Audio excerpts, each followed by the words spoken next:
कब्रों और मजारों से मांगने वालों, कुरान की इस आयत को सुनो।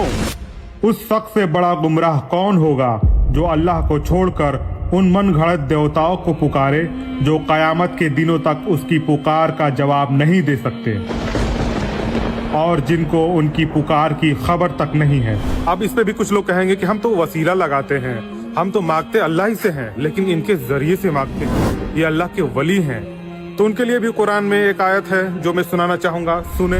और तुम्हारे परवरदिगार ने कहा है कि मुझे पुकारो, मैं तुम्हारी दुआएं कबूल करूंगा। बेशक जो लोग तकब्बुर के बिना पर मेरी इबादत से मुंह मोड़ते हैं वो जलील होकर जहन्नम में दाखिल होंगे। अल्लाह ने तो खुद कहा है कि मैं हर पुकारने वाले की पुकार को सुनता हूँ, उसकी दुआओं को कबूल करता हूँ। अगर अल्लाह को ऐसा कुछ कहना होता नौजुबिल्लाह, तो अल्लाह कहते हैं कि वलियों से मांगो, उनकी मदद लो, लेकिन नहीं, अल्लाह ने खुद कहा है कि मैं खुद सुनता हूँ। इतना तो पावरफुल है ही मेरा रब। अब ये सब देखने के बावजूद भी अगर आप लोगों को बिलीव नहीं होता तो फिर मैं कुछ नहीं कहूंगा, मैं तो फिर कुरान खोल के दिखाऊंगा, फिर देखो।